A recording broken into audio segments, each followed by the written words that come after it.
மராட்டிய மாநில சட்டமன்ற தேர்தலுக்கான பிரச்சாரம் முடிவடைய 2 நாட்களே உள்ள நிலையில் வேட்பாளர்கள் தீவிர வாக்கு சேகரிப்பில் ஈடுபட்டு வருகின்றனர்.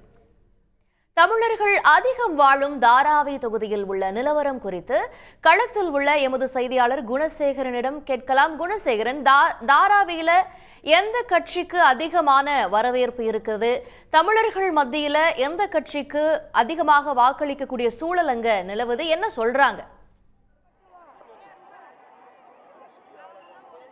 நிச்சயமாக மராட்டியத்தில் பொறுத்த வரைக்கும் இருக்கக்கூடிய 288 தொகுதிகளுக்கும் வரக்கூடிய 20ஆம் தேதி ஒரே கட்டமாக தேர்தல் நடைபெற இருக்கின்றது. இதில் வரக்கூடிய 18ஆம் தேதியுடன் இந்த தேர்தல் பிரச்சாரம் முடிவடைய இருக்கிறது. பிரச்சாரம் முடிவடைவதற்கு இன்னும் 2 நாட்களே இருக்கக்கூடிய சூழ்நிலையில் இந்த பிரச்சாரம் என்பது அனல் பறக்க தொடங்கி இருக்கிறது. குறிப்பாக பாஜக கூட்டணியில் இருக்கக்கூடிய சிவசேனா மற்றும் அதே போன்று தேசியவாத காங்கிரஸ் ஒரு அணியாகவும், காங்கிரஸ் தலைமையில் மற்றொரு சிவசேனா மற்றும் என்சிபி என 2 அணிகள், மகாயுதி மற்றும் மகாவிகாஸ் அகாதி என 2 கூட்டணிகளுக்கு இடையேயான அந்த போட்டி என்பது ஒரு கடுமையான சூழலில் இருக்கக்கூடிய சூழ்நிலையில் மும்பையில் தற்பொழுது நான் இருக்கக்கூடிய இந்த தாராவி தொகுதியிலும் ஒரு கடுமையான போட்டி என்பது நிலவுகிறது. இங்கும் வேட்பாளர்களும் அனல் பறக்கும் பிரச்சாரத்தில் ஈடுபட்டு வருகிறார்கள். குறிப்பாக இந்த தொகுதியை பொறுத்த வரைக்கும் காங்கிரஸ் வேட்பாளரும் அதே போன்று ஷிண்டே தலைமையில் இருக்கக்கூடிய சிவசேனாவும் இந்த தொகுதியை பொறுத்த வரைக்கும் மோதிக்கொள்கின்றன. தமிழர்கள் அதிகம் இருக்கக்கூடிய இந்த தொகுதியில் இருவருமே இருக்கக்கூடிய வாக்குகளை கவர்வதற்காக இந்த போட்டி போட்டு இந்த பிரச்சாரத்தில் ஈடுபட்டு வரக்கூடியதை காண முடிகின்றது. தற்பொழுது நம்ம இருக்கிறது ஒரு சிவசேனா கட்சியினுடைய அந்த தேர்தல் பிரச்சார இதில் நம்ம இருக்கோம். தாராவியினுடைய மிக முக்கியமான சாலைகள் வழியாக ஒரு பேரணியாக ஒரு 2 கிலோமீட்டர் தொலைவிற்கு வந்த இந்த சிவசேனா தொண்டர்கள் மற்றும் பாஜக கூட்டணியினர் தற்பொழுது இருக்கக்கூடிய பிரச்சார கூட்டத்திற்காக இங்கே வந்து இருக்காங்க. அதுவும் குறிப்பாக இங்கே இருக்கக்கூடிய பெண்கள் நம்ம நேரடியாக பார்க்கலாம்.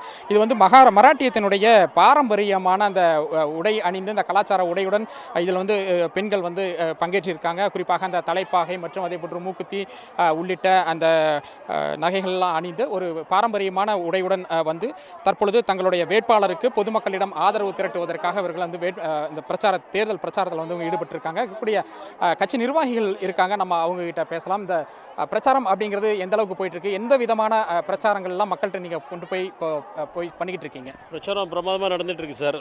தாராவியோட ரீடெவலப்மெண்ட் விஷயம், அப்புறம் தாராவி 40 வருஷமாக ஒரே ஃபேமிலி, கைக்வாட் ஃபேமிலி அவங்க அப்பா அப்புறம் பொண்ணு, இப்போ அந்த அம்மா பக்கத்து தொகுதியில் எம்பி ஆகிட்டாங்க. அவங்க தங்கச்சி இந்த டைம் நிப்பாட்டிருக்காங்க. மக்கள் எல்லாம் ரொம்ப வெறுப்படைஞ்சிருக்காங்க. இந்த டைம் காங்கிரஸ் மாறணும், சிவசேனா இந்த டைம் கண்டிப்பாக ரொம்ப நல்ல சான்ஸ் இருக்குது. ரொம்ப பிரமாதமாக கேம்பெயின்லாம் நடந்துகிட்டு இருக்குது. இந்த டைம் ஒரு சேஞ்சஸ் கண்டிப்பாக தாராவியில் நடக்கும்.